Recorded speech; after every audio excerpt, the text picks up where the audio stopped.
Lesson 16. Mary had a little lamb. In this text, we'll talk about a stolen lamb. Now listen to the story and see whether you can answer this question. Was Dmitri right to apologize to his neighbor? Why not? Dmitri 向他的邻居道歉是对的吗？为什么不是？ Mary and her husband, Dmitri, lived in the tiny village of Perikora in southern Greece. One of Mary's prized possessions was a little white lamb, which her husband had given her.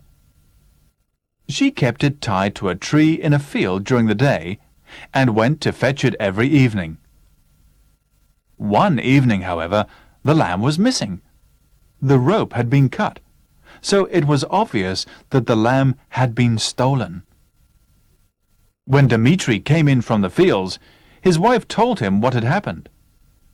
Dmitri at once set out to find the thief. He knew it would not prove difficult in such a small village. After telling several of his friends about the theft, Dmitri found out that his neighbor, Aleko, had suddenly acquired a new lamb. Dmitri immediately went to Aleko's house and angrily accused him of stealing the lamb. He told him he had better return it or he would call the police. Aleko denied taking it and led Dmitri into his backyard. It was true that he had just bought a lamb, he explained, but his lamb was black. Ashamed of having acted so rashly, Dmitri apologized to Aleko for having accused him. While they were talking, it began to rain, and Dmitri stayed in Aleko's house until the rain stopped. When he went outside half an hour later, he was astonished to find that the little black lamb was almost white. Its wool, which had been dyed black, had been washed clean by the rain. So, was he right to apologize to his neighbor? No, he wasn't right, because his neighbor really had stolen his lamb and dyed it black. Dmitri 其实不应当向他的邻居道歉，因为的确是他的邻居偷了他的羊，又把羊染成了黑色。Now this story is told with several turns. 注意这篇课文呢是讲的几起几落。At first, when Dmitri knew that his neighbor had got a new lamb, he was convinced the lamb was his. 最初 Dmitri 确信无疑，邻居的羊就是自己的。But then, after Aleko explained, he had to apologize. It was so happened that it rained then, so the black lamb turned white. 多亏下了一场雨，Dmitri 才发现了真相。So, when Dmitri apologized, he felt he had been rash. But actually, he was rash to apologize. 所以呢，当 Dmitri 向 Aleko 致歉的时候，他以为自己很鲁莽，但其实是他致歉本身太鲁莽了。All right, now please look at some language points in the text. One of Mary's prized possessions was a little white lamb. Prized possessions 在这里的意思是最珍贵的财产。Prize 是 most important, most precious 的意思。那我们知道 prize 还有其他的意思，最常用的就是奖、奖项，比如诺贝尔奖是 Nobel Prize。那么 prize 作为最珍贵的意思讲的时候，也可以做动词。For example, the boy's watch was his most prized possession. 这里 prized possession 意思跟课文里头的 prized possession 是一样的。再给大家举个例子 ，Human resources are our prized assets. 人力资源是我们最重要的、最珍贵的资产。Lamb 是小羊羔的意思 ，a young sheep。那么 sheep 一般是指绵羊 ，goat 山羊。lamb 另外一层意思呢，就是小羊羔肉。那么一般的羊肉呢是 mutton。She kept it tied to a tree。她把它呢一直绑在树上。keep 后边加上一个过去分词或者现在分词，是表示把事物保持在某种状态上的意思。Look at these two examples. He kept his eyes fixed on me while he spoke. 他说话的时候呢，眼睛一直盯着我看。或者后边加一个现在分词 He kept asking silly questions. 他总是在提这些愚蠢的问题。The theft 是偷盗行为，就是 the action of stealing。那么偷盗的人是 thief。课文后边有一句话给了我们这个单词 Dmitry at once set out to fight the thief. Aleko had suddenly acquired a new lamb. Acquire 在这里是说不知怎么得到了的意思，所以 acquire 的意思其实就是 obtain, especially something expensive or difficult to get. Now look at these examples. The gallery acquired an original painting by Van Gogh. 这家美术馆购买了一幅梵高的原作。这里 acquire 的意思就是 bought something very expensive. I seem to have acquired 3 copies of the book. 我不知怎么这本书呢有了3本。这里 acquire 的意思就是 to get something through unknown means. 除了得到的意思之外 acquire 还有学习的意思。For example, she acquired a little Chinese while she was in Beijing. 她在北京待着的时候呢，学了一点中文。He has acquired some very bad habits recently. 这里 acquire 也是 learn 或者 form 的意思。Dmitry accused him of stealing the lamb. Accuse somebody of doing something. 谴责什么人做了什么事情。Look at this example. Are you accusing me of lying?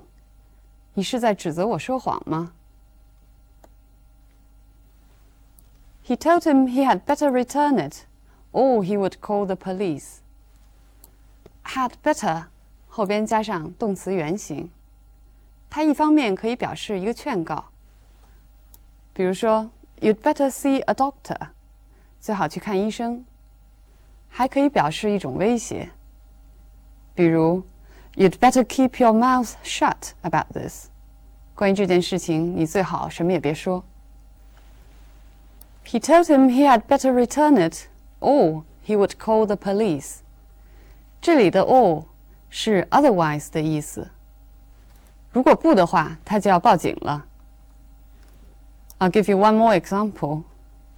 You'd better be there, or you would never see me again. 你呢，最好到那儿去，要不然你就再也见不到我了。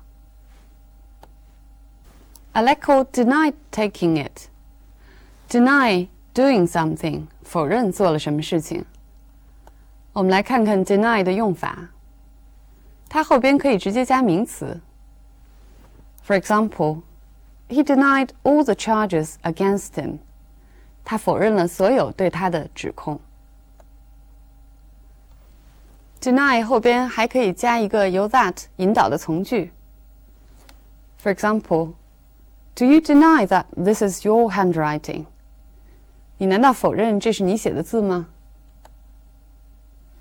当然也可以像课文一样，后边加上 doing something. He denied ever seeing her. 他否认说从来没有见过她。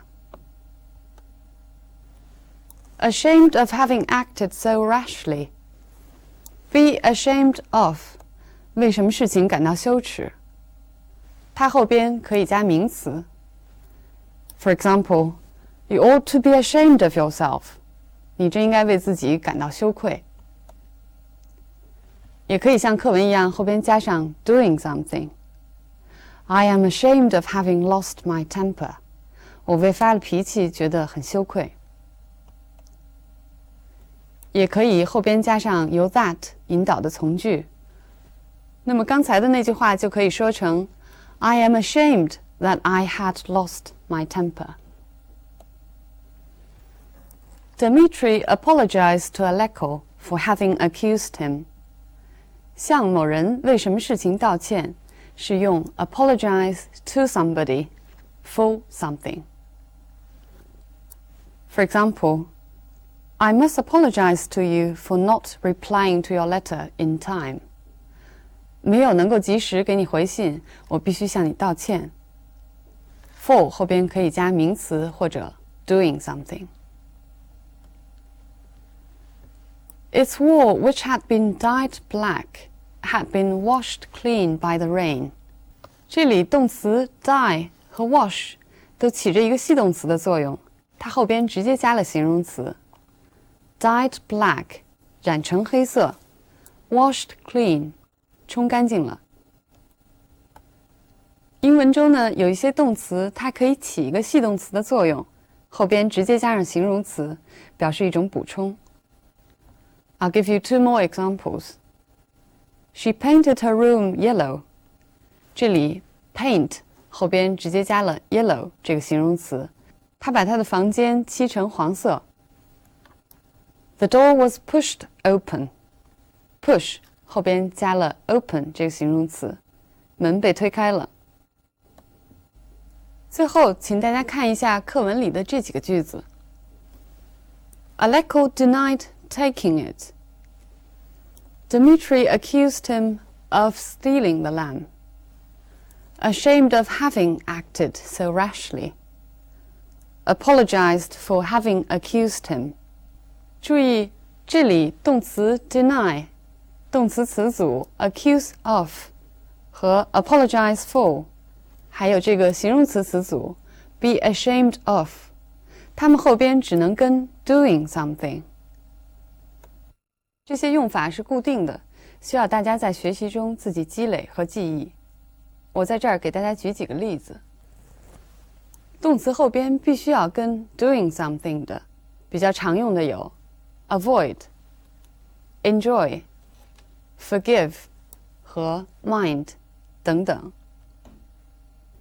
一些形容词词组后边也要加 doing something， 这个时候词组本身也需要大家记忆，尤其是介词。举几个例子 ：be afraid of doing something, be fond of doing something, be interested in doing something. For example, I am interested in acting. 我对表演感兴趣。此外，一些动词词组后边也要加 doing something， 比如和课文里的 apologize for doing something 类似，感谢某人做什么事情，也要说 thank somebody for doing something， 或者 insist on, prevent from, look forward to, be used to， 这些词组后边都要加 doing something。 I look forward to meeting you. 我盼望与你会面。Before we finish this text, let's come back from the language study to the story itself. 我们在结束这一课之前，让我们从语言点再回到课文的内容本身。这篇课文里的故事情节虽然简单，但是语言设置的却非常精心。比如说，课文里说到了把这只羊染成黑色，就很容易让我们联想起英文的一个说法，叫 the black sheep， 其实就是中文里的害群之马。那么它也起了一个暗喻的作用。